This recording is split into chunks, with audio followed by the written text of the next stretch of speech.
Hey folks, yes, I'm a day overdue. I thought to delay it by a day, thinking that the compact track load might be delivered today, because we received word on Wednesday that it was undergoing quality control checks and hoping to deliver it on Saturday. However, I was going to receive confirmation about that tomorrow, and when I sent a query to the salesman, he said, yeah, I'm at Tangerang at the moment, they're still doing QC, I'll send you confirmation later. So I heard nothing more yesterday, so I sent him a message off this morning saying, are we still on for today? And the message I got back was, no, they're still doing QC. They've got 2 more attachments to run through their processes yet. So with the shipping schedule, it won't ship until the 18th, which is next Tuesday. So, okay, I better do a video, otherwise people will think I've dropped off my perch. So yeah, the week actually was fairly productive for other things. I've been putting off working on my cameras around the house for a while. The CCTV system, the DVR, wasn't talking to the TV in the bedroom anymore, which is what it's primarily hooked up to.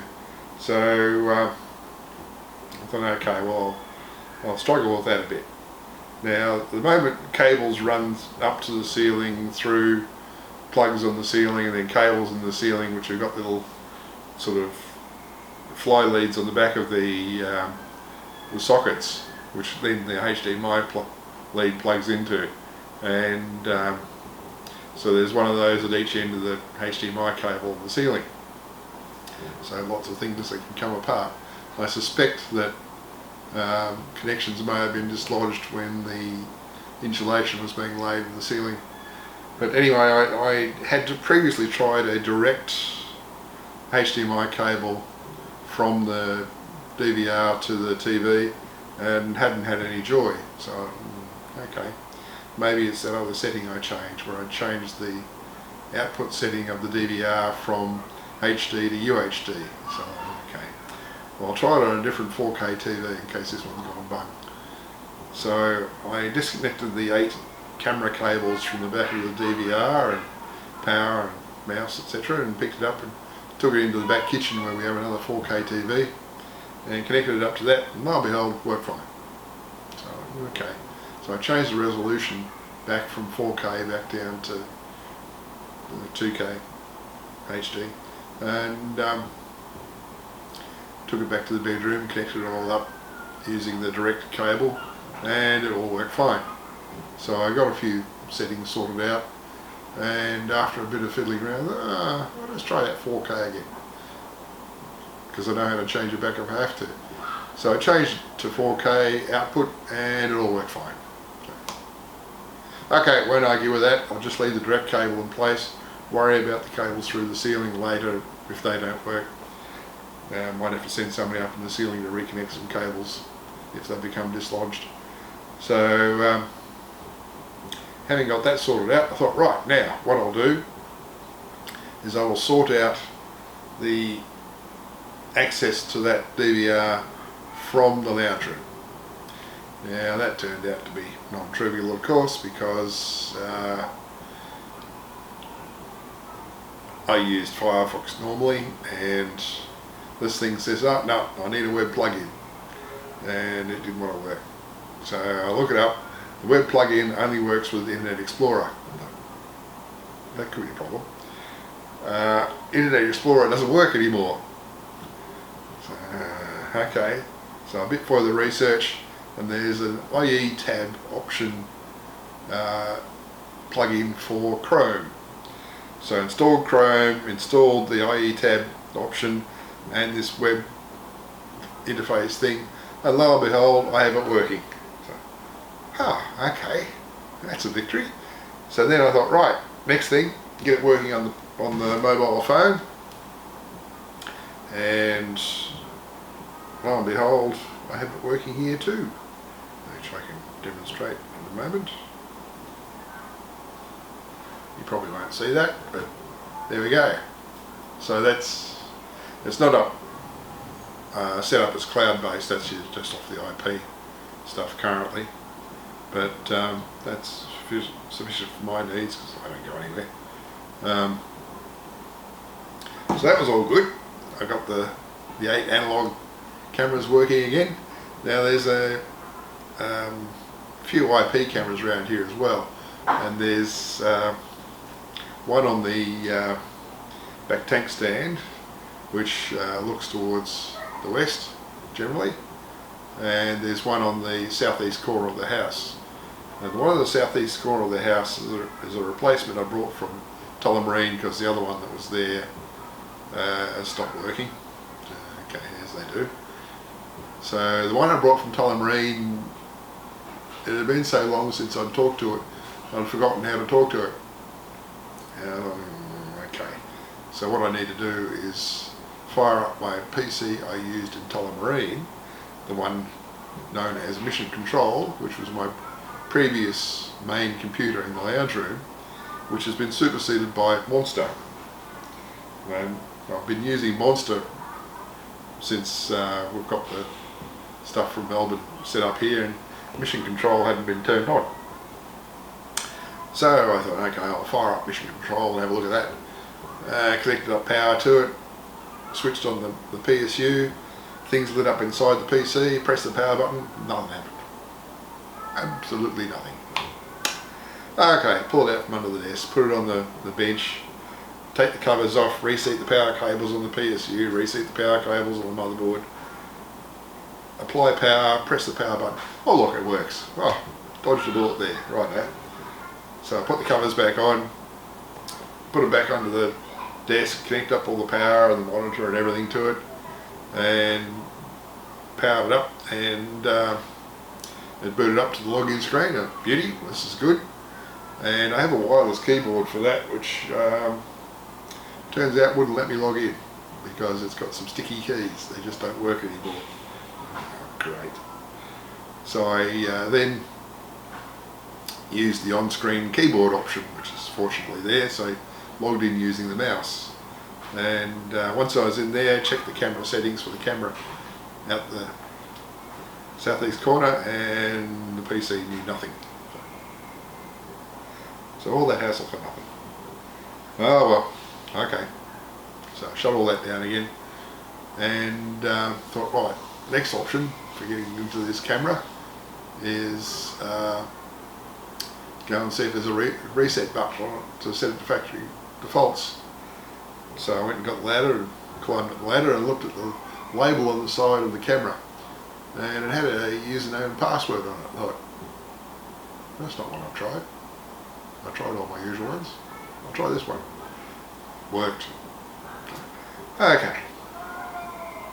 So I went and changed some configuration settings in that camera, and like set it to a fixed IP address, and changed set up an additional account in it with a decent password, and disabled the one that's on the label on the camera itself. And that's all working mostly fine now. It does seem to sort of freeze after a while, requiring me to restart my browser and sometimes reboot the camera, but yeah, I can live with that because I'm not relying on that one to record. I'm just using that one for looking at things when I want to. So that's all going well, but yeah, sticky keyboard keys, hate them. So the other thing I was going to do was going to set up an old notebook PC for use for the building of my machinery shed, so that the SketchUp drawing that I showed in my last video can be examined.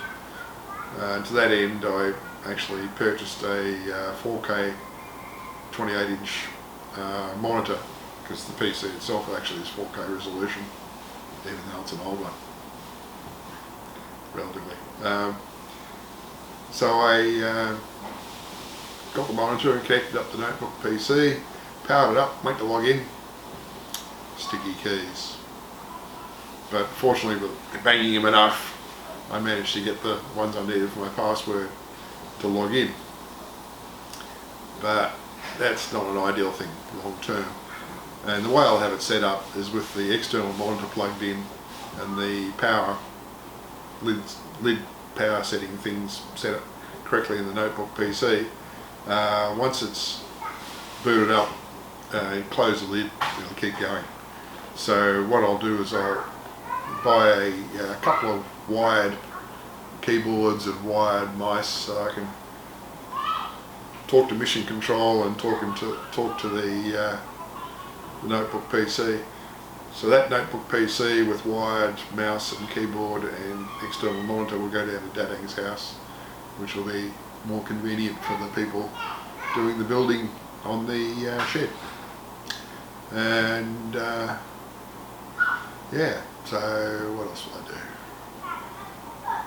It's probably done a lot other stuff I can, well, I do have a long list of things I could do between now and next Tuesday, but we'll see how we go. But I'll give you a look at these cameras. Okay, so this is the Chrome session with the IE tab, looking at my DVR and the camera is attached. So you can see we have rear airlock. Actually no, that's front airlock, sorry. But I had these airlocks with the idea that you have a security door at each end, or sorry, at least a security door at one end and a fly screen door at the other at least, and a UV bug zapper on a movement sensor in there. So the idea is to try and zap the bugs before they make it inside the house. So that's the front one, that's looking east. And then we have the rear airlock, which looks towards the north.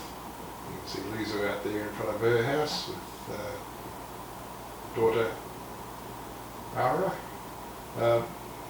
So there's my solar switchboard, solar power source switchboard, and a view into the back kitchen, and that's the back door to the patio. So if we go to the back patio, so that's that back door you were just looking at in the bottom left of the previous picture. Pretty untidy at the moment, and that's because we're still waiting on the extra storage that will be found in my workshop machinery shed. May have to stuff stacked in the rafters to keep making enough space. Got a lot of these plastic tubs left over from the move from Tullamarine. That's the box for the new monitor I was just talking about. Then in the back kitchen we have wifey doing some kitchen cooking, and again more plastic tubs and stuff that will go into the workshop. This is a view from the door that was just to the right of where that previous camera was sitting. This is outside the back kitchen looking east. So this is main bedroom, guest bedroom, Betty's bedroom, lounge room, AC unit for each. And you can see the lounge room AC unit doesn't actually get turned off, and there's a huge amount of condensation, just to show the level of humidity around here. And here's the same thing from the other direction. You can actually see the camera we were just looking through up there. Well, I can see it, you might be able to. But yeah, buckets of condensation every day. Some of the leftover packaging from the solar stuff, which again, I'm going to be using a lot of this stuff for making shelving and stuff in the new machinery shed.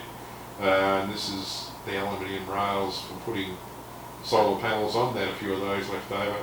They will get pressed into service at the new machinery shed too. that camera we were just looking through was on the southeast corner looking west. This is on the southeast corner looking north, just beside it. And up higher on this pole we have the PTZ camera, pan tilt zoom camera, which looks out there, which I'll show you shortly. That's replaced wardrobe doors, sliding wardrobe doors. These were horrible things which are bent and warped and sticky and they're a real pain to move, so we got rid of those and got nicer ones in which hopefully will not go bad like these. Again, this is stuff I can use for building shelving and stuff in the new machinery shed. That's our washing machine from Tullamarine sitting there still. We've got a perfectly operational washing machine out in the back patio, so when we've decluttered a bit more, then we'll consider moving this one into the laundry area inside. And the final camera is the one on the north end of the front porch, looking towards the west. So there's Ara again, you saw her before, so it's Lisa's house there. And there's a gate underneath the tank stand into the back patio, which is the other entry into there, which is generally locked, so that's a secure area, only accessible from inside the house. And then we have pan tilt zoom camera. Now you can see this one, I don't think he'd be standing like that for long. So obviously that picture is frozen. So let's do a refresh. Yeah, 9:43. Let's type there. Well, doesn't want to talk to me. I'll show you another one instead then. This is the pan tilt zoom camera on the tank stand at the back of the house. So to illustrate, pan. So that is where my new machinery shed is going to go, behind that pile of gravel.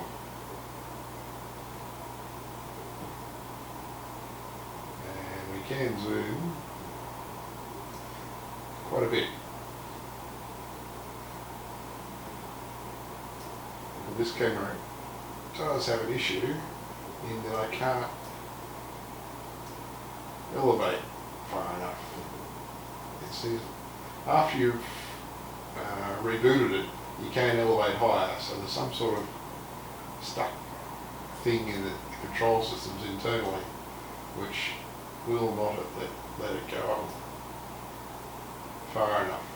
So if I zoom out,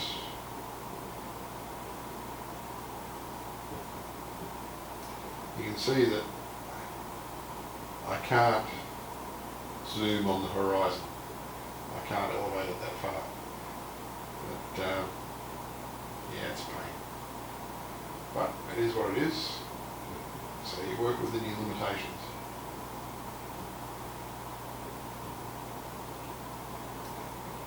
That's our drainage canal. There's actually a creek over in those trees, which that drains to. I hope the people downstream are not using that for their drinking water. Doubt they would. Might use it for washing. Okay, got that one working again. Needed to be recycled at the PoE switch. So this one, not as responsive as the one out the back generally. He says generally, but now at the moment it's working fine. So yes, we can zoom in a fair way. Let's see how high this one goes. This one will go all the way up to beyond where I can see anything. So, whoops, there we go.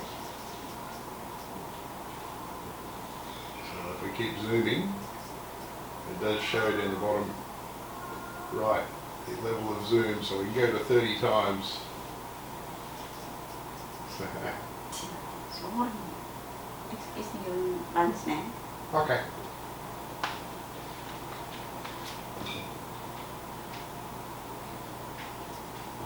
So yeah, that one's a bit finicky, but got it working. It looks like it does need to be levelled a bit because our vertical poles are not very vertical. But that's the current state of play. Okay.